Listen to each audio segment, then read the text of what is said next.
Erev Tov, Bezrat Hashem, Esiata Dishmaya. On va, Bezrat Hashem, ce soir, continuer l'enseignement du Likutei Moharan 12, le Yud Bet qu'on a commencé la semaine dernière. Bezrat Hashem, tout est en place? Vérifie, il n'y a pas de problème. On a tout notre temps. Ah, c'est pas grave. J'ai rien à cacher. C'est bon. Voilà, c'est bien. Donc, on va continuer l'enseignement Yud Bet du Likutei Moharan. Et en même temps, on a quelqu'un qui nous suit sur internet mais qui est là avec nous ce soir et on a parlé un peu avant de commencer et Bémet il a posé des questions qui sont très très pertinentes que peut-être on va revenir dessus à travers de l'étude d'aujourd'hui parce que je pense que ça vaut la peine d'approfondir ce qu'on a parlé avant et de partager avec les autres, les attachés. Donc pour ceux qui n'étaient pas là la semaine dernière ou qui n'ont pas suivi le shiur la semaine dernière, de l'eau. Et donc ceux qui n'ont pas vu ce shiur de la semaine dernière, non, pas. Oh Gabriel! À chaque fois maintenant ils croient, ils disent oh Gabriel. Tous les shiur il y a 5 minutes en retard. Et je dis ton nom. Je t'ai marché mon âne. Ashrecha, assis-toi Tzadik, assis-toi. Et donc on a vu que dans notre Likutei Moharan, Rabbi Nachman que Rabbi Nachman de Breslev, il dévoile la Bechina de Lavan et de Yaakov. C'est quoi la Bechina de Lavan et de Yaakov? L'aspect de Lavan et Yaakov, c'est que quelqu'un qui étudie la Torah, parce que Lavan était très intelligent, il connaissait aussi toute la Torah, comme Yaakov qui étudie toute la Torah, à première vue, pour les gens non initiés, ils peuvent des fois se tromper. Mais quelle est la différence entre les deux? C'est que Yaakov, il vient étudier la Torah pour se rapprocher d'Hachem. Et Lavan, il vient étudier la Torah pour contrer Yaakov, pour se battre contre Yaakov, pour avoir des réponses et des choses à dire à Yaakov. Et comment essayer de le tromper et lui dire ah ouais, c'est comme ça les religieux, c'est écrit dans la Torah comme ça et vous faites comme ça. Et ça c'est Lavan. Lavan il a appris la Torah pour venir critiquer l'autre, pour venir casser l'autre, pour venir l'éloigner de Dieu. Et Yaakov il apprend la Torah pour venir rapprocher de Dieu. Ça, c'est toute la différence. Et Rabbeinu, il dit, même pas dans ce Likutei Moharan, le premier Likutei Moharan, la première phrase qu'il dit, c'est-à-dire, il ouvre son Likutei Moharan sur ça. Il dit, Ashrei temim midarech haochim et Torat Hashem, c'est un verset des Tehilim. Ashrei temim midarech, heureux l'homme simple. Tamim, c'est pas simple, c'est complet. Ça veut dire aussi, c'est quelqu'un de très intelligent, mais il fait pas de calcul. C'est quelqu'un qui est sans calcul. C'est ça quelqu'un de Tamim. Il est sans calcul avec Hashem. Il est sans arrière-pensée. Il fait pas parce que tu le regardes ou parce qu'il va gagner quelque chose. Et il le fait sans calcul, ok? Ça s'appelle Tamim. Il est simple dans le sens que je comprends. J'ai étudié la Torah, je comprends les sougiyot, et je rentre dedans et j'essaie de me casser la tête. Mais quand il s'agit de relation avec moi et Hashem, c'est simple. Lui, il est simple avec moi. Moi, je suis simple avec lui. Parce que si tu fais comme ça avec Hashem, lui aussi fait comme ça avec toi. C'est Mida Kenegen Mida, comme vous le savez déjà. Rabbeinu dit là-bas, Ashrei temim midarech haochim et Torat Hashem. Qui est celui qui est heureux, qui est tamim? C'est celui qui va dans la Torah d'Hashem. Alors là-bas, tout le monde pose la question, quoi. Il y a une autre Torah que la Torah d'Hashem? Ouais, il y a une autre Torah que la Torah d'Hashem. Il y a une Torah qui t'éloigne d'Hashem. La Torah d'Hashem, c'est celle qui te rapproche d'Hashem. C'est pour ça que quand on parlait avant, juste en revenant sur les questions que tu as posées, aujourd'hui, il y a plein de groupes. Même dans Breslev, il y a plein de différentes façons d'aborder Rabbeinu. Et donc tu me demandais, puisqu'on reprend la question, tu me demandais alors vers qui il faut se tourner ou qui il faut comprendre, etc. Et qui c'est qui souvent Rabbeinu il parle du tzaddik de la génération. Alors il faut aller voir qui. Il faut comprendre de qui. Alors j'ai dit selon le groupe que tu vas aller voir, on va avoir la réponse différente. Si tu me poses la question à moi, c'est qui le tzaddik de la génération? C'est chacun d'entre nous qui est parti à Ouman. C'est ça le tzaddik de la génération. C'est ça ma réponse à moi et c'est ce que je suis convaincu. Ça veut dire quoi? Ça veut dire que je vous ai souvent dit que Rabbeinu il explique dans les enseignements du Likutei Moharan que le tzaddik de la génération il est Shoresh Nishmot d'Israël. Il est la source de toutes les neshamot d'Israël. Donc quand un homme il va à Rosh Hashanah ou même dans l'année, mais à Rosh Hashanah en particulier, je pense que ça se voit beaucoup plus et la connexion est plus forte. En tout cas, la potentiel de connexion est plus fort. Donc quand il va à Rosh Hashanah, qu'est-ce qui se passe? Rabbeinu, il allume, je sais pas, il branche quelque chose en toi qui est déjà en toi avant que tu arrives, mais il le branche et ça commence à illuminer. C'est pour ça que Rabbeinu il dit qu'à la fin de Rosh Hashanah, il est très très bon pour un homme de regarder les visages de ceux qui ont fait le kibbutz, qui sont venus à Rosh Hashanah. Pourquoi? Parce qu'il dit que chacun des individus qui est venu à Rosh Hashanah, il a une partie de lui. Mais en vérité, cette partie de lui, elle est aussi en lui. Ça veut dire, c'est dans les deux sens. De la même façon que toi, tu as une partie de lui, lui, il a une partie de toi. Parce que c'est la même partie, ouais. Ça a l'air d'être stupide ce que je vous dis, mais comprenez bien que c'est pas stupide du tout. Pourquoi? Parce que ça veut dire quoi? Ça veut dire que quand un homme, par exemple, tu m'as dit tout à l'heure, j'ai commencé à étudier l'écoute morale, et des fois j'ai des compréhensions qui sont différentes complètement des shiurim que j'entends, que ce soit le mien ou d'autres. Et alors je t'ai posé une seule question. Je t'ai dit, est-ce que tu as été à Oman? Pourquoi? Parce que si tu as été à Oman, ta compréhension elle est bonne. Rabbeinu, celui qui a été à Oman, il ne laisse pas se tromper. Mais celui qui n'a pas été à Oman, qu'est-ce qu'il fait? Il utilise les compréhensions chokhmot des autres Torot, des autres enseignements pour comprendre Rabbeinu. Ça ne marche pas. Parce que la Torah de Rabbeinu, elle est bon, c'est un peu orgueilleux de dire ça peut-être, mais elle comprend toutes les Torahs. Elle est au-dessus. Elle vient d'un Shoresh qui est au-dessus. Mais c'est pas moi qui le dis, c'est Rabbi Nathan dans l'écoute à la Chod. Même si les Massim, ils sont pas très... Même si les Maasim sont pas en accord avec la compréhension que tu as. La seule chose que tu vois et que tu vois vraiment. Par exemple, il y en a qui vont dire, ouais, Breslev, c'est pas danser et chanter toute la journée. Ouais, Breslev, c'est pas aller passer 3 jours dans les champs à demander à Hachem des choses. Mais Breslev, c'est aussi ça. Une des facettes de Rabbeinu, c'est aussi ça. Alors lui, pourquoi il s'est attaché à ça? Parce que le but de Rabbeinu, c'est pas de te rendre un Chacham, c'est pas de te rendre un Lavan, c'est de te rendre un Yaakov. Ça veut dire quoi que c'est de te rendre un Yaakov?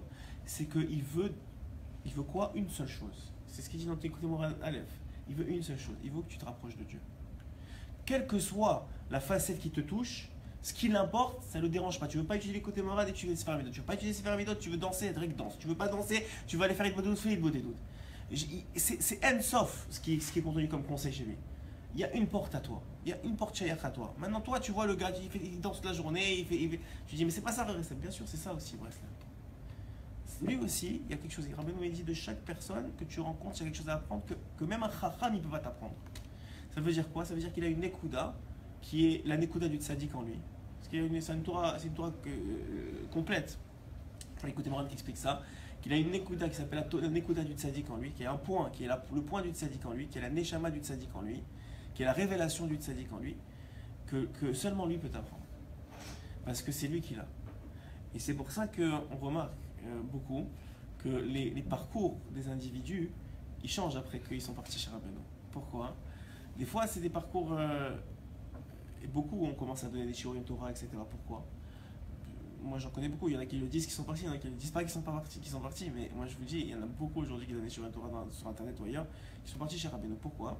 Parce que Rabbeinu, il dit, chacun, cette nekuda-là, elle a une portée. C'est pas seulement pour toi la nekuda que tu portes. Elle a une portée sur les autres. Donc l'individu, quand il l'a allumée chez toi, elle vient illuminer d'autres vies. Maintenant, il y en a que leur portée, elle est 500 personnes. Il y en a que leur portée, elle est 3000 personnes. Il y en a que leur portée, elle est 10 personnes. La Kihila, les gens, etc. Ça dépend. Ta portée, c'est pas toi qui décide. Mais ta nekuda, elle est shayach au tzaddik. Donc l'individu qui va, donc à ta question que tu as dit, mais alors c'est qui qu'il faut suivre, c'est qui le tzaddik de la génération? Beaucoup vont te dire c'est lui, ils ont probablement tous raison. Parce que le roi du tzaddik, il est dans la génération. Il est dans la génération. Et il est shayach à chaque âme. Alors peut-être que le tzaddik dont on a parlé, tel mouvement ou tel mouvement, il a un roi qui est beaucoup plus important. Donc il est capable d'atteindre beaucoup plus de monde. Mais comme le Rav Israël Kardouner, qui était le maître de Rav Israël Berodesser, il avait une façon très, très, très belle de percevoir ça. Comment il se passait? Si tu ne connaissais pas Rabbeinu, il t'enseignait la Torah de Rabbeinu, il t'enseignait le Likutei Moharan, il t'enseignait tout ça. Une fois que tu étais attrapé, il avait lancé le filet, il avait ramassé. Okay, qu'est-ce qu'il faisait? Il t'amenait à Oman. Une fois qu'il t'amenait à Oman, il t'enseignait plus. Il dit maintenant débrouille-toi. Ta nekuda, ta compréhension, ta chose, c'est à toi. Maintenant vas-y toi, fais d'autres. Fais d'autres petits, va chercher, va enseigner, va apprendre. Parce que maintenant ta nekuda à toi, alors bien sûr c'est sûr qu'on peut apprendre, on peut essayer de comprendre ensemble, etc. Mais la nekuda du tzaddik, entre chacun d'entre nous, elle se révèle chez le tzaddik. Parce que c'est Shoresh Neshama Israël, c'est le Kodesh Kodashim. Et il n'y a pas un juif dans le monde qui n'a pas sa nekuda chez le tzaddik. Il n'y en a pas un. Mais tant qu'il n'est pas parti, elle n'est pas allumée. C'est pour ça que un de mes rabbanim, quand j'étais en Chutz Laaretz, à partir du moment où j'ai commencé à faire des shiurim, et que vous savez que des fois je retourne en Chutz Laaretz, il m'a dit mais je ne savais pas que tu savais autant. Alors je lui ai dit mais moi non plus je ne savais pas que je savais autant. Je lui ai dit, j'étais chez Rabbeinu. Il lui a dit, alors c'est quoi? Il faut commencer à étudier l'écoute moral parce qu'il n'était pas Breslev. Il dit, il faut. Non, je lui dis, non, il faut s'attacher au tzaddik. Il faut aller à Oman. Il faut s'attacher au tzaddik, c'est tout. Alors, l'attachement au tzaddik, pour moi, ça a été de l'écouter moral. Pour toi, tu disais que ça a été le fait de venir en Israël. Pour d'autres, ça a été le fait de connaître la joie et d'arrêter de juger les autres. Pour d'autres, ça a été le fait d'arrêter de tomber dans la znout. Pour d'autres, ça a été ça. Pour d'autres, ça a été commencer à taper des mains. Pour d'autres, ça ne change rien. Le but de Rabbeinu, c'est pas de te rendre la vanne, c'est de te rendre Yaakov. Et Yaakov, sa définition, c'est Ishtam Yoshev Ohanim. Et c'est quoi l'Atmimut dit Rabbeinu dans le premier, l'écouter moral, c'est suivre la Torah d'Hachem. Parce qu'il y a deux Torahs. Il y a la Torah qui te rapproche d'Hachem et la Torah qui t'éloigne d'Hachem. La Torah qui t'éloigne d'Hachem, c'est celle qui est contre le tzaddik. Qui est celle qui va te donner des raisons de juger les autres, de voir le mal chez l'autre, de voir ce qui ne va pas, si tu vois qu'un enseignement, même il peut être vrai, je ne dis pas qu'il n'est pas vrai. Rabbi Nathan, il a des mots très durs, il dit que c'est un enseignement, il est vrai.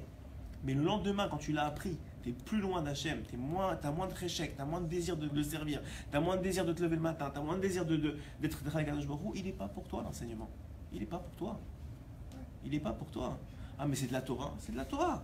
Maintenant, pourquoi il n'est pas pour toi? Pas parce que tu ne dois pas l'apprendre, mais il n'est pas pour que tu l'appliques. Ok? Ça veut dire que la Torah, par exemple, la Gemara, Rabbeinu, il dit, dans un écouté moral, il faut étudier la Gemara, pas. Oh, Yosef.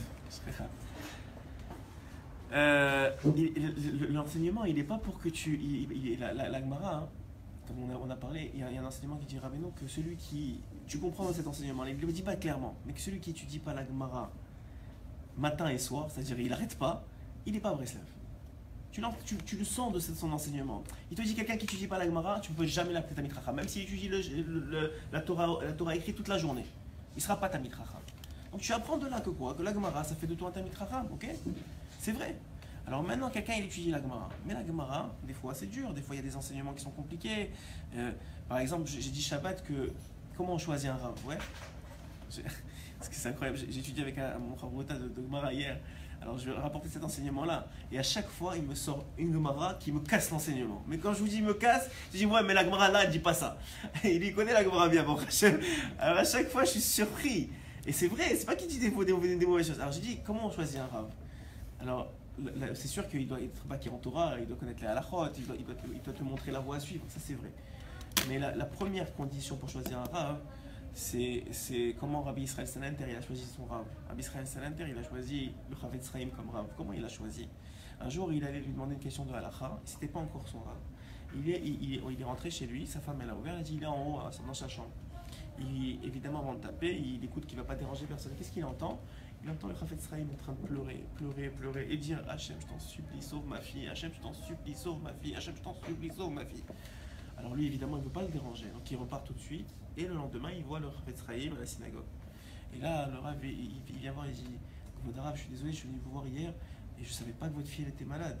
Je suis vraiment désolé. Il lui dit Ma fille elle va très bien. Il lui dit Mais je vous ai entendu hier pleurer pour votre fille. Il dit non, c'est une fille du quartier, la pauvre elle est malade, alors j'ai prié pour elle. Alors le Rabbi Israël Salanter il a dit si un homme, un Rav est capable de pleurer pour la voisine comme pour sa fille, ça doit être mon Rav. Ça veut dire que ton Rav, c'est quoi le critère de ton Rav? C'est la Rachmanout qu'il a. Parce qu'aujourd'hui, ton Rav, c'est lui qui va diriger ta Hashkafa, c'est là qu'il va t'amener. S'il n'a pas de Rachmanout, dans notre génération, c'est mal barré. Alors qu'est-ce qu'il m'a dit? Il m'a dit dans une Gemara, il y a une Gemara qui dit au contraire que le Rav il doit être Arzari et qu'il doit te casser pour te faire grandir. Et c'est une Gemara mais faut réchette, c'est pas. Il te dit je sais parce qu'il les connaît par cœur. Il m'a dit telle page, telle date, il a écrit ça. J'ai dit ok, il a écrit ça, très bien. Moi je veux pas te dire qu'il n'a pas écrit ça, mais pour moi ce sera jamais ça ma Torah. Parce que si tu me dis ça, moi je me lève plus le matin demain. À quoi ça me sert? Mais c'est écrit, mais fourrage dans la Gemara, le Rav il doit être Arzari, il doit, au contraire, il doit même punir son élève quand ça va pas, il doit lui montrer qu'est-ce qui va pas tout de suite. Moi si je prends un Rav comme ça, mais tu vas me voir au début demain, c'est tout, c'est pas plus compliqué que ça. Rabbi Nathan il dit ça c'est pas de la Torah pour moi. Ça veut dire c'est un enseignement, c'est pas que je dois sauter la page de la Gemara, je dois l'apprendre. C'est un enseignement, la Gemara, je vous ai dit toujours, la Gemara c'est fait pour deux choses. C'est pas moi qui le dis, c'est Rabbi Nathan dans l'écoute à la fois, c'est fait pour deux choses. Ça va développer des connexions neuronales qui sont intouchables ou comment on dit quand on allume quelque chose. Et ils sont inallumables sans la Gemara. C'est-à-dire que vous pouvez faire toutes les universités du monde, la façon dont les Chachamim y pensent, et que vous allez vous casser la tête pour comprendre comment les Chachamim y pensent, ça va développer des connexions neuronales qui ne seront jamais utilisées si vous ne faites pas ça. Jamais. Elles vont pas, ces deux neurones ne seront pas connectés. C'est l'Agmara dans telle page, telle daf qui va te la connecter. Et si tu ne fais pas ça, si tu n'utilises pas cette daf-là, elle ne sera jamais connectée. Et pour l'éternité, tes deux neurones ne seront pas connectés. La deuxième chose, c'est que tout le but des Chachamim, c'est de dévoiler la volonté d'Hachem, de dévoiler comment Hachem y pense, qu'est-ce qu'il a voulu nous dire, qu'est-ce qu'il a voulu faire. Donc qu'est-ce que la Gemara t'apprend? Elle t'apprend à voir derrière les sougiotes et les pilpoulim des Chachamim, comment Hachem y pense. C'est quoi son système de valeurs? C'est quoi, qu'est-ce qui compte à ses yeux? Okay. Et des fois, tu vois dans la Gemara, par exemple avec Rabbi Eliezer ben Orkenos, où le fleuve il est remonté pour dire qu'il avait raison, ou le truc le mur il est tombé pour dire qu'il avait raison. Alors ils ont dit non, la Torah nous appartient à nous, elle n'est pas Loba Shamayim. Ça veut dire quoi? Ça veut dire que même si j'ai compris comment Hachem y pense, Loba Shamayim, mais que c'est quand même j'ai compris comment Hachem y pense. Ça veut dire que le but de la Gemara c'est ça, principalement. Donc c'est pas, c'est interdit pour moi de m'évater une seule page de Gemara. Mais est-ce que je vais utiliser ça pour vivre ma vie aujourd'hui? Ça, c'est une autre histoire. Ça, c'est une autre histoire complètement. Parce que la Gemara, tu peux trouver, comme on s'écrit sur Rabbi Meir, qu'il était capable de dire le vrai et son contraire. Je ne me rappelle plus combien de fois il était capable de prouver le vrai et son contraire. C'est pour ça que la halakha ne le suit pas. Cette capacité-là qu'on a de pouvoir prendre un enseignement et le vivre, c'est ça la Torah orale. Et la Torah orale, pourquoi elle n'a pas été écrite, même si aujourd'hui elle est écrite, mais pourquoi encore aujourd'hui ça prend un rab et ça prend d'avoir une Torah orale? Parce que ce que toi tu as besoin aujourd'hui, c'est parce que l'autre il a besoin, tout simplement. Et la Torah elle est infinie. Donc maintenant toi tu as besoin d'un Nekuda Tova, de te renforcer, que ton rab il te dit que tu es quelqu'un de bien, de voir le positif. Et l'autre, il commence à tomber dans la gava et voir les gens de haut. Et le rab il est obligé de lui dire écoute, ça va, ça fait tu vois il y a 10 ans, tu te rappelles pas qu'est-ce que tu étais avant. Il a besoin de lui dire ça. Et c'est ça le rôle du rab. Et c'est ça le rôle de Rabbeinu. La Nekuda qui va développer des fois, c'est pas une Nekuda qui te sent, des fois tu te sens pas super bien. Des fois il t'éloigne, des fois il te rapproche. C'est comme ça qu'il faisait avec ses propres élèves. Mais c'est ça la Nekuda. Mais ce qui est bon à retenir, c'est que tout le monde a raison avec Rabbeinu. À une condition, qu'ils sont attachés au tzaddik. Que l'attachement au tzaddik. Alors l'attachement au tzaddik, j'avais posé une fois la question à un grand rab pour lui demander qu'est-ce que c'est l'attachement au tzaddik. Et il m'avait répondu, qu'est-ce que Rabbi Nathan il dit à son fils dans une des lettres qu'il écrit, parce que vous savez qu'il y a Ibn Menachal, c'est des lettres que Rabbi Nathan écrit à son fils pour des conseils de vie, parce qu'ils n'habitaient pas ensemble. Il lui dit là-bas que l'attachement au tzaddik, c'est l'amour du tzaddik. Et de la même façon que quand quelqu'un que tu aimes, que tu n'as pas vu depuis longtemps, il t'écrit une lettre, qu'est-ce que tu fais avec cette lettre? Tu la sens, tu la relis. S'il y a un conseil dans la lettre, mais c'est sûr que tu le fais. De la même façon, ça s'appelle l'amour tzaddik. Ça veut dire que l'individu, il a sa connexion. Maintenant, ça peut être la lettre des doutes, ça peut être... Tout est vrai, et tout est bon. Et alvaï qu'on soit capable de tout faire tous les jours. Mais des fois même, toi, tu changes ta connexion d'un Rosh Hashanah à l'autre. Un Rosh Hashanah, ça a été d'écouter Moharan et un enseignement. Des fois, j'ai vu des gens qui sont venus dans ce shiur-là pendant un an et demi, et ils ont arrêté. Après, ils sont passés à quelqu'un d'autre. Je le prends pas personnel, au contraire je trouve ça bien. Ça veut dire que c'était ce qu'ils avaient besoin à ce moment-là et ça passe à quelqu'un d'autre après. Tout le but de Rabbeinu, c'est de te rendre Yaakov. C'est quoi te rendre Yaakov? C'est te rendre Tam. C'est quoi te rendre Tam? C'est te rendre entier. C'est quoi te rendre entier? C'est quoi te rendre entier? C'est te rapprocher d'Hachem. C'est ça te rendre entier. C'est arrêter les calculs. C'est de te faire de toi quelqu'un qui arrête les calculs. Et ça prend énormément de kourotes. Ça prend énormément de kourotes. Oui, je pensais que tu avais une question.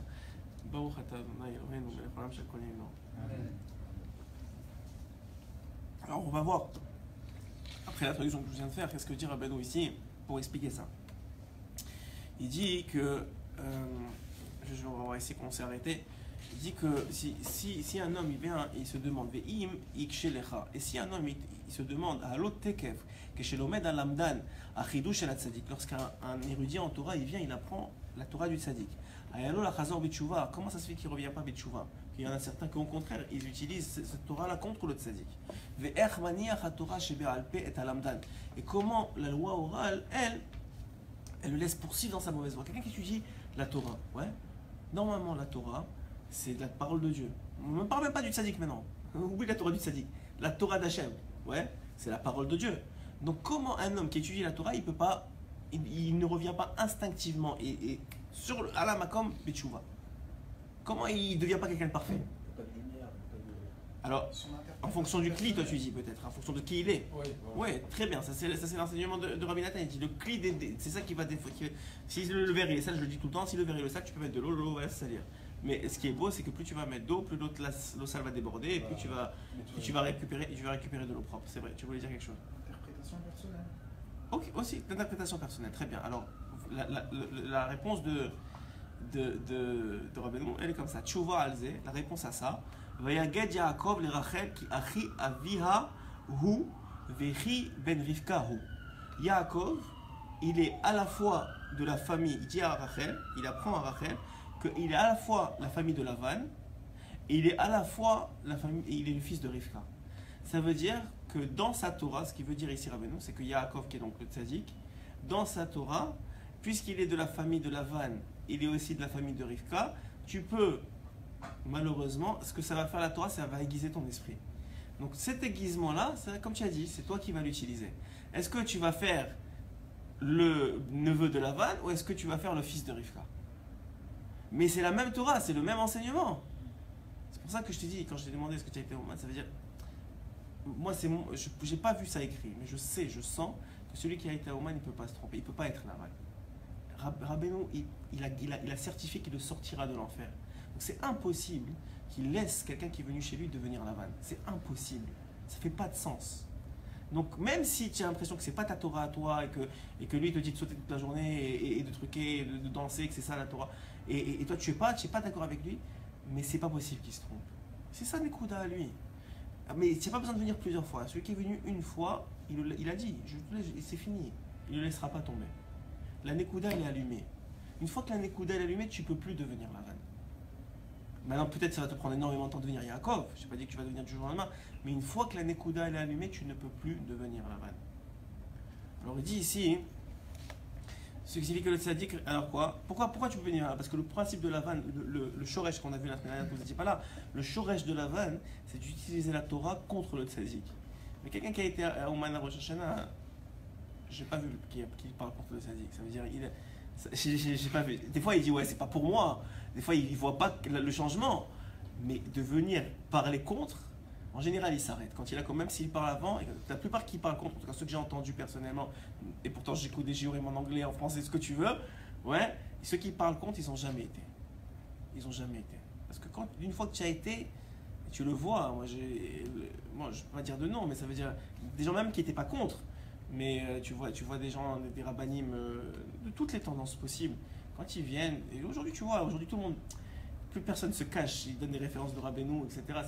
À l'époque, je ne sais pas si vous comprenez, mais à l'époque, aller chez Rabbeinu, c'était... Je veux dire que tu as été quand tu étais d'Itaï ou quand tu étais... C'était quelque chose, c'était genre, tu renies presque tout ce que tu as étudié. Alors qu'aujourd'hui, au moins bien, ils l'incluent dans leur Torah, eux. Ça veut dire, hein, c'est une autre porte. Comme il cite le Ben Ishra, il cite ça, il cite Rabbeinu. Très bien, il n'y a pas de problème. Okay, ceux qui sont plus attachés, alors ils disent que Rabbeinu c'est le Shoresh. Ça c'est une autre histoire encore. Chacun fait ce qu'il veut. Mais au moins ils ne sont pas contre. Lavan c'est lui qui est contre Yaakov. Tout son but c'est de faire tomber Yaakov. Tout son but c'est pas seulement de se faire tomber Yaakov, mais de déconnecter les enfants de Yaakov. C'est ça son but. C'est de déconnecter les enfants de Yaakov. Donc tout ce qui va permettre de casser Yaakov, de montrer un mauvais côté de Yaakov, de montrer devant ses enfants, il fait une boucha, tu es parti sans me le dire, et tu es parti avec mes affaires, et tu m'as volé, et devant ses enfants. Pourquoi? Pour qu'ils aient une mauvaise image de Yaakov. Ça c'est le but de Lavan. Et Lavan, encore une fois, Rabbeinu il dévoile, Lavan il connaît la Torah, c'est pas quelqu'un qui ne connaît pas la Torah. Comme beaucoup d'autres, tu vois, tu compares Moshe Rabbeinu avec Bilam. Ils étaient tous les deux prophètes, ouais. Il y en a, selon le Midrash, ils étaient même du même niveau spirituel, un dans le bien, un dans le mal. Mais ça veut dire que c'est quoi le but de Bilam? C'est de casser Moshe Rabbeinu. C'est pour ça que Moshe c'est celui qui sauve, et Bilam c'était lui qui était à l'origine du conseil de tuer les Béné Israël et de détruire les Béné Israël. Il y a toujours cet aspect-là. Mais pour qu'ils soient égaux, il faut que les deux ils aient accès à la Torah. C'est pour ça que Rabbeinu, au premier enseignement, il te dit Ashret Temi Midarer Aorim et Torah Hashem. Moi, mon but à moi, c'est de vous amener dans la Torah Hashem. Parce qu'il y en a de la Torah partout. Mais la Torah, ça veut dire un enseignement. Tu vas prendre plein d'enseignements. Mais lequel va te rapprocher de Dieu, à quel moment, pour quel endroit, ça prend plus qu'un ordinateur. Ça prend une centrale nucléaire d'intelligence pour te dire, ok, maintenant il lui faut tel enseignement, il faut qu'il comprenne telle chose, il faut qu'il passe à tel shlav, il faut qu'il rencontre telle personne. Tout ça, c'est Hachem qui fait ça. Ça s'appelle la Torah Hachem. Il dira, mais nous, ce monde n'a été créé que pour te rapprocher de lui. C'est ça, toute la matara du monde. On est maintenant dans Elul. Toute la matara, tout le but de ce monde-ci, c'est que de l'homme se rapproche d'Hachem. Mais comment? Par son propre libre arbitre, par son choix. Alors qu'est-ce qui se passe? Comme l'individu, il a tendance à oublier Hachem et à ne pas vouloir se rapprocher parce qu'il y a tellement d'autres choses à faire dans cette vie-là, alors il a mis un système en place qui s'appelle le tzaddik, que lui, il n'intervient pas avec le libre arbitre, mais en même temps, il te montre le chemin à suivre. Et le tzaddik, dans toutes les générations, ça a été comme ça. Le Ramchal, dans Mesilat Yesharim, que je cite beaucoup en ce moment, le Mesilat Yesharim, il dit, c'est quoi un tzaddik? C'est quelqu'un, toi tu es dans un labyrinthe, le tzaddik, il a déjà passé le labyrinthe, il est en haut de la tour, il te dit, tourne à droite, tourne à gauche, va à droite, c'est ça le tzaddik. Ça veut dire c'est l'individu.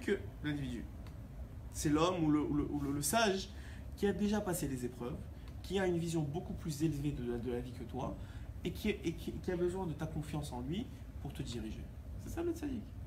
Donc là, il te dit que dans Yaakov, il est à la fois le parent de Lavan et à la fois le fils de Rivka. Lorsque un tzaddik il va dire la Torah orale, il va commencer à l'habiller dans un aspect. Tzadikim ilchuvam ou poshrim ikashlubam. C'est écrit dans Yoshéa que les tzadikim ils vont marcher fermement dedans et dans cet même enseignement. Et ceux qui cherchent à contrecarrer la vérité et s'éloigner de Dieu et à trouver des justifications pour s'éloigner de Dieu, alors eux ils tomberont dedans. C'est comme dans la Torah, c'est écrit, dans Bereshit, c'est écrit que quand Hachem il a voulu créer l'homme, il s'est écrit au pluriel, créons l'homme. Là-bas, Rashi rapporte à Midrash que Moshe Rabbeinu il a dit à Hachem, mais pourquoi tu dis créons l'homme? Tu dis je crée l'homme, ça veut dire tous ceux qui veulent croire que le monde il a été créé pas seulement par un seul Dieu, ils vont dire voilà c'est écrit créons l'homme. Qu'est-ce qu'il dit Hachem? Celui qui veut se tromper, il se trompe, celui qui veut pas se tromper, il se trompe pas. C'est tout. Moi j'écris ça pour des raisons, pour montrer ma hanava, pour montrer que j'ai consulté les anges. C'est pour ça que j'ai écrit ça. Celui qui veut voir la hanava de Dieu, il la voit. Celui qui veut voir qu'il y a d'autres dieux, qu'il le voit. C'est ça le libre arbitre, c'est ça la base. Ça veut dire la même phrase, elle va faire tomber certains, elle va faire grandir d'autres. Maintenant, celui qui est connecté au tzaddik, il a cette chance-là d'avoir beaucoup de chance de fait que ça le fasse grandir. Parce que sinon, ce qui est incroyable, ce que Rabbi Nathan dit, c'est que le tzaddik ne permettra pas que cette phrase vienne dans tes mains. Si elle est là pour te faire tomber. Un peu comme quand la Gemara a dit qu'il n'y a pas une épreuve dans le monde qui vient à un homme s'il n'est pas capable de la surmonter. C'est-à-dire, Hachem, il ne t'envoie pas une épreuve que tu n'es pas capable de surmonter. Avoir une phrase de Torah qui peut t'apporter de la kfira, c'est une épreuve. La kfira, ça veut dire comment on dit la kfira en français? Le renégat, ouais, de devenir renégat. וזה כי אחי אבי ההוא ברמאות, בבחינת ופושעים יחובם. וכי בן רבקה וקשחה וזה בחינת צדיקים יחובם. אלו עוד, encore plus. ותרץ ותגד לאביה. Elle a couru l'annoncer à son père. Ça veut dire quoi? Haïnou. Zot abechina shel uposhaim yichshubam. Ça c'est l'aspect de ceux des pécheurs qui vont tomber dedans. Que quoi? Que moi shamu chavenu zichronam ivracha ani chokhma shachanti arma. Moi la sagesse, je l'habite avec de la ruse. Ça veut dire que dès qu'on a de la Torah, tu as développé des connexions neuronales. Tu le veux pas, tu as développé des choses qui sont pas accessibles si tu fais même tous les métiers du monde. C'est pas accessible. C'est pas accessible, c'est des connexions, c'est une façon de réfléchir. C'est même des connexions neuronales, des neurones qui vont maintenant se connecter, qui ne devraient pas se connecter normalement. Et ils se connectent et tu le sens des fois. Tu vois, je dis, wow. Des fois, pourquoi des gens ils restent dans des sougis à des jours et des jours et des jours, et après ça, tu les vois, ils sont illuminés, ils ont trouvé la solution. C'est quoi qui est différencié il y a 30 minutes, que ça faisait 3 jours que tu n'avais rien compris, et là tu as compris, ça y est, tu as fait le lien dans ta tête. Hachem, il y a eu quelque chose qui s'est créé. Alors maintenant, cette chose-là, elle pousse, à un moment sacré. Maintenant, ce qui est incroyable, c'est que cette connexion neuronale-là, elle ne sert pas pour la Torah. La Torah, elle sert pour la connexion. Maintenant, cette connexion neuronale, elle va te permettre de voir la vie différemment, de réagir à des événements différemment, de réfléchir différemment. C'est pour ça qu'un chacham, il est chacham. Il est chacham. Pourquoi il est chacham? Quelqu'un qui étudie la Torah, il est chacham. C'est-à-dire quoi, il est chacham? Maintenant, tu lui poses une question. Moi, je connais un rav qui est très très intelligent, très chacham. Et il est. Bon, il a toujours fait deux choses. Il a toujours travaillé et étudié. Et il s'occupe d'un collègue. En tout cas, moi, je ne parle pas de tout ça, mais c'est quelqu'un de très intelligent, Bémet. Et il travaille peut-être 2-3 heures par jour. Il fait du business d'immobilier. En gros, de l'arrête. Mais il éclate tous ses concurrents. Mais c'est inimaginable. Il les éclate. Mais d'une façon. C'est flagrant. Mais il est d'une chokhma. Et c'est pas une chokhma c'est une chokhma de Torah, mais qui est appliquée dans le monde goy. C'est une monde troll, mais il est d'une intelligence. C'est même très impressionnant. Et tu vois quoi, qu'il a étudié la Gemara. Et tu le vois, c'est pas moi, j'ai pas besoin de vous le dire. Tous ceux qui ont étudié, les gens ils croient que mettre leurs enfants dans des écoles goy, ça va les rendre très intelligents. Bon, peut-être que ça va les rendre médecins, mais très intelligents, je pense pas. La médecine, ça vient plus avec l'orgueil qu'avec l'intelligence, à part s'ils le font pour aider les autres. Qui est aujourd'hui un peu compliqué à trouver. Mais on va dire que, pour pas avoir de mauvaises pensées sur les autres, mais en tout cas, pour ça, pour dire quoi? Que quelqu'un qui étudie la Torah, qui enseigne la Torah à son fils, comme le dit la Torah, il a donné toutes les clés à son fils pour réussir dans la vie. Maintenant, il peut les utiliser comme il veut. Maintenant, ces clés-là, c'est vrai qu'il y a un système en place, alors les gens ils ont peur, il ne va pas rentrer dans le système, il va pas travailler comme ça ou comme si. Mais ça, c'est pas vrai. Ce que tu dois donner à ton fils, c'est de la chokhma. Et un métier, c'est écrit. Il faut que tu lui apprennes un métier. Mais dès qu'il a un métier, c'est déjà plus une mitzvah de lui apprendre un autre métier. C'est porté dans Maseret Makot, n'est-ce pas, Yosef? C'est vrai, c'est Makot que c'est une mitzvah pour un homme de frapper son fils. Quand il est en train d'accomplir une des mitzvahs que Hachem. Bon, ne prenez pas ça pour du cash parce qu'aujourd'hui peut-être c'est pas tellement applicable, mais la Gemara elle dit comme ça. Encore une fois, la Gemara elle dit, mais aujourd'hui on frappe plus nos enfants. Alors la Gemara elle dit que c'est une mitzvah pour un homme de frapper son fils. Quand il veut faire la volonté d'Hachem, que Hachem il lui a donné 5 commandements et que le fils il veut pas respecter les 5 commandements. C'est quoi les 5 commandements? Hachem il t'a demandé d'enseigner la Torah à son fils, de lui apprendre à nager, de lui apprendre un métier, les deux autres, de lui apprendre un métier. Les commandements du père, la Torah, le métier, nager, j'entends pas. Oui, le marié, Khazak, le marié, et le 5e j'ai oublié. Bon, en tout cas, tout ça pour vous dire quoi? Que la Gemara a dit que maintenant, quelqu'un qui frappe un homme, qui frappe un enfant, alors il fait une mitzvah, ouais, parce qu'il enseigne un métier, disons qu'il enseigne un métier. Mais si l'enfant il a déjà un autre métier, c'est déjà plus une mitzvah. Une mitzvah, il n'a pas le droit de le toucher. C'est-à-dire que toute la raison pour laquelle soi-disant, il voudrait le frapper aujourd'hui, encore une fois, il y a plein de pirochim sur ce que ça veut dire quoi le bâton, ça peut être le bâton de l'amour, ce que vous voulez, encore une fois, ça dépend de la Torah que vous étudiez. Mais en tout cas, ce qui est sûr, c'est que le père, il a une responsabilité vis-à-vis de Dieu et vis-à-vis de son fils. Maintenant, si le fils, il ne veut pas rentrer dans la responsabilité, il doit utiliser des moyens pour le faire rentrer sous cette responsabilité-là. Et ça s'appelle une mitzvah. Mais dès qu'il ne s'agit plus d'une mitzvah, ça, il a déjà un métier, où il sait déjà nager, où il a déjà maspik chokhma, même si c'est presque impossible d'avoir maspik chokhma, où il est déjà marié, tu ne vas pas commencer à rentrer dans sa vie, c'est fini. Ton rôle, il n'est plus là. Donc chacun, il a un rôle dans l'individu. Et on voit quoi? On voit que Béhémet, que dans chaque chose, le même mouvement, maintenant il a mis, je sais pas moi, il a caressé, ouais. Il a caressé. Le même mouvement, ça peut être une mitzvah, ça peut être une avéra. C'est-à-dire l'individu, s'il lui fait mal, il va être envoyé en exil. Et s'il était en train de lui apprendre un métier que lui ne savait pas son métier, on va rien lui faire. Ouais, pourquoi? Parce que ça dépend de qu'est-ce que tu es en train de faire. Et pourtant, c'est la même Torah. Alors, on continue, et il dit... Et si tu demandes que le Tana qui a enseigné l'enseignement, c'est pas Yaakov, c'est-à-dire qu'il n'était pas du tout connecté à la vanne. Ouais, Yaakov, on va dire, il était connecté à la vanne. Mais le Tana, il n'était pas du tout connecté à la vanne. Alors comment tu peux dire que son enseignement, il a un double sens? Moi, j'ai une plus grosse question que je vous ai déjà posée. C'est si tu dis que Dieu, il est complètement bon, comment son enseignement, il peut avoir un double sens? C'est Dieu lui-même. Ouais. Et alors là, il dit quelque chose, Avalda, sache, chez Atana Hayat Tzadik Gamo, que même si le Tana c'est un Tzadik incroyable, et Torato Zaka Miblip Solet, et que sa Torah, elle n'a pas de saleté. Ok? Ou Mashenir Abba Mashmaout Armimiot, et que dedans, il n'y a pas de fourberie, il n'y a pas de triche. Qui colle à Olam et Kablim Parnasatam Mismola. כמו שכתוב משמאלה עושר וכבוד, בשביל זה נפל התנא בשעת אמירת תורתו לאיזה שגיאת דקה כחוט השערה, לבחינת שמאלה. Il dit que Hachem il fait exprès de faire tomber le Tana, même toi tu le vois pas, mais dans l'aspect de la gauche, qui est la rigueur, pour que avoir même dans sa Torah une capacité de maintenir le libre arbitre. Tout le monde ne peut exister sans libre arbitre. Donc tout enseignement, il y a une capacité de voir le côté gauche de l'enseignement. C'est quoi le côté gauche? C'est le côté qui t'amène Hachem. Toute Torah, elle a cette capacité-là.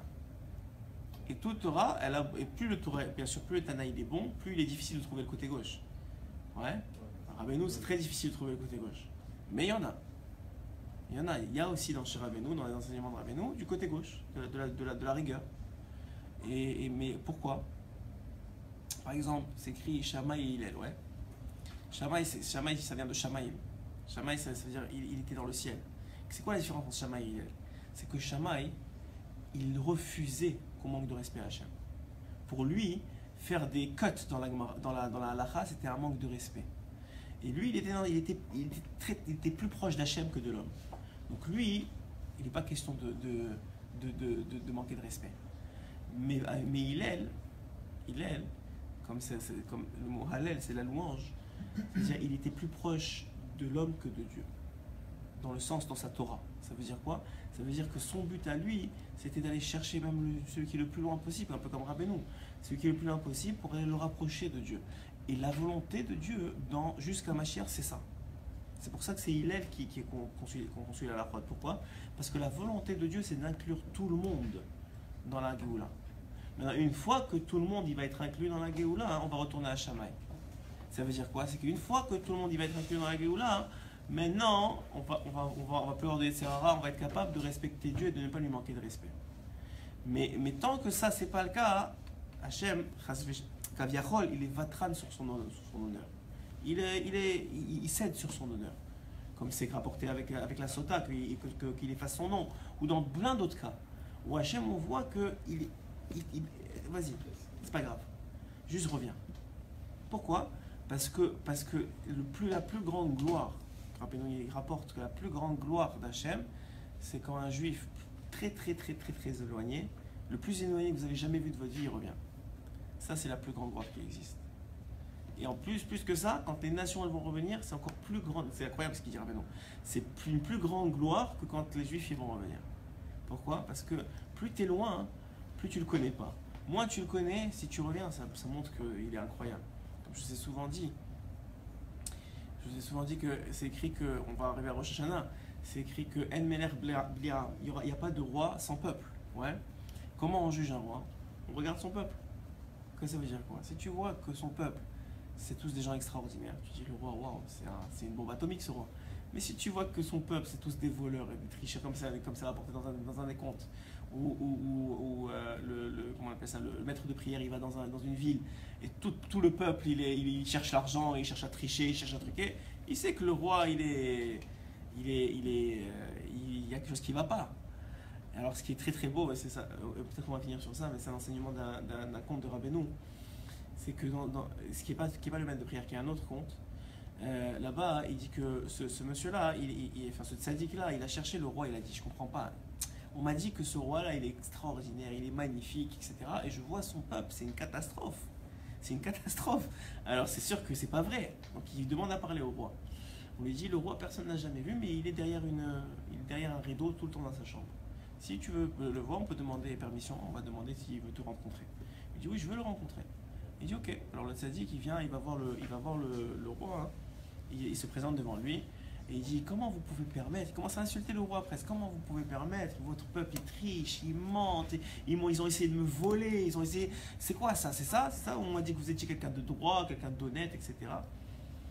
Et il voit que le roi, il répond pas. Et après, il entend derrière comme des pleurs, mais comme des, comment dire, des supplications, il est comme ça, alors il dit, wow, le roi, il pleure. Un roi, normalement, c'est quelqu'un de gaftad, c'est quelqu'un, il peut pas pleurer maintenant, surtout si tu vois son peuple, tu dis, ça peut pas être un roi comme ça. Ouais, et il dit, peut-être j'ai rien compris. Lui, on n'entend pas le roi encore. Il dit, le Sadiq, il dit, peut-être j'ai rien compris. Peut-être au contraire, vous êtes complètement différent de ce peuple-là, mais vous vous mettez derrière le rideau juste pour attendre qu'ils vous cherchent, qu'ils vous trouvent et qu'ils trouvent la voie. Et une fois qu'ils vont trouver, vous allez lever le rideau. Et ça, c'est Hachem Akadosh Baruch Hu, il attend. C'est sûr qu'il ne ressemble pas du tout. Aujourd'hui, si vous voyez la face du monde, elle est très très très loin de ce que Hachem il est. C'est évident. Et pourtant, Hachem il est derrière le rideau. Il attend. Il pleure même sur ce qui se passe. Et il est triste de ce qui se passe des fois. Mais il attend parce qu'il sait quoi? Il sait qu'à un moment ou à un autre, il y aura un tzaddik, deux tzaddik, et chacun d'entre nous qui s'appelle Nekuda du tzaddik, c'est-à-dire la Nekuda du tzaddik, elle va s'illuminer et elle va faire encore un peu plus de place à la lumière contre l'obscurité, et un peu plus. Peut-être pas dans cette génération, peut-être dans l'autre, peut-être pas dans l'autre, peut-être encore dans l'autre. Mais nous, on le voit pas, je sais qu'on le voit pas. Mais la lumière, elle prend de plus en plus de place. Nous, on a l'impression que l'obscurité prend de plus en plus de place, parce qu'on voit des Yetzirah qui n'ont jamais existé de toutes les générations. Mais en vérité, c'est pas vrai. La lumière, elle prend beaucoup plus de place. Des Yetzirah qui n'ont pas existé de toutes les générations, parce que justement, la lumière est très forte. Si vous voyez un Yetzirah aussi grand, c'est parce que la contrepartie est très grande. C'est pour ça qu'il y a un Yetzirah aussi grand. Rabbeinu, il dit dans l'écoute Moram Menbet de Tinan Tinyana, il dit là-bas qu'un homme, au fur et à mesure qu'il se rapproche d'Hachem, il y a de plus en plus de mignons, il y a de plus en plus d'empêchements. Il y a un moment, il y a il y a une sorte d'explosion, il y a des problèmes énormes. Je sais pas moi, quelqu'un qui veut faire tchouva et sa femme elle peut pas par exemple. Alors ça lui fait des problèmes. À un moment, sa femme elle dit ça et je vais divorcer. Ouais, c'est un exemple peut-être que je vais divorcer, ouais. Et lui, il tient bon dans sa voie d'Hachem et en même temps il fait tout ce qu'il faut pour être un bon mari. C'est pas Chas Shalom qui lui manque de respect ou quoi que ce soit, mais il continue à être un bon mari, mais il tient bon dans sa voie d'Hachem. Pitom, 2-3 semaines après, même pas 2 jours après, ça y est, sa femme, elle commence à tourner. Elle commence à mettre le kissou roche. Elle commence à faire ça. Finalement, elle accepte que ses enfants ils vont là. Mais attends, il y a 3 semaines, tu as jeté la Torah par terre. J'ai un ami, je vous dis une expérience personnelle. J'ai un ami qui est venu se confier à moi il y a quelques années de ça, quand je venais de connaître Rabbeinu. Et il m'a dit, j'en peux plus, je n'en peux plus. Ma femme, hier soir, elle a jeté la Torah, le livre de Torah, elle l'a jeté par terre. Elle a dit, j'en peux plus, je peux plus. Alors moi, heureusement, je viens de connaître Rabbeinu. Je lui ai dit, tiens bon, direct, tiens bon. Juste tiens bon, tu lui manques pas de respect, tu lui rappelles même pas ça, tu en parles pas à personne. Tu fais comme si ça n'a jamais existé. Juste tiens bon. Aujourd'hui, sa femme, elle met le kissou roche. Ses enfants, ils sont dans une école Kulo Torah. Il a fait ça à en Eretz Israël. Tout. Mais si tu étais ce soir-là, là-bas, qu'est-ce que tu aurais dit? Mais divorce là, tu es fou? Une femme qui jette la Torah par terre, quel respect elle a pour Dieu? Quel respect? Mais Hachem, il a utilisé ça pour une ménia. Alors toi, tu vois avec tes yeux à toi du moment, tu dis, mais c'est pas possible. C'est pas possible. C'est pas. Rabbeinu, il dit au contraire, plus tu vois que c'est mal, plus tu vois qu'il y a des complications, plus ça veut dire qu'il y a la porte, c'est rien, tu vas monter le shlav. Règle, tiens bon, tu vas monter le shlav. Si tu te dis non, ça y est, alors je divorce, alors il aurait perdu et ses enfants, parce que je crois que ses enfants ils auraient été dans le Kulo Torah, elle les aurait pris dans la plage et en Thaïlande, je sais pas où. Elle aurait été catastrophée, c'est fini, elle aurait des trucs. Lui, qui dit qu'il aurait trouvé une meilleure femme que elle? Qui? Il aurait dit, il serait pas chez un rabbin qui n'était pas connecté à Rabbeinu, il lui a dit c'est bon, elle a jeté la Torah, allez, divorce là. C'est sûr, qu'est-ce qu'il aurait dit d'autre? Quelqu'un qui est prêt, quel attachement elle a à la Torah, qui est prêt à prendre un Sefer Torah, nous on l'embrasse, quand il tombe pas accidentellement et volontairement elle le jette par terre.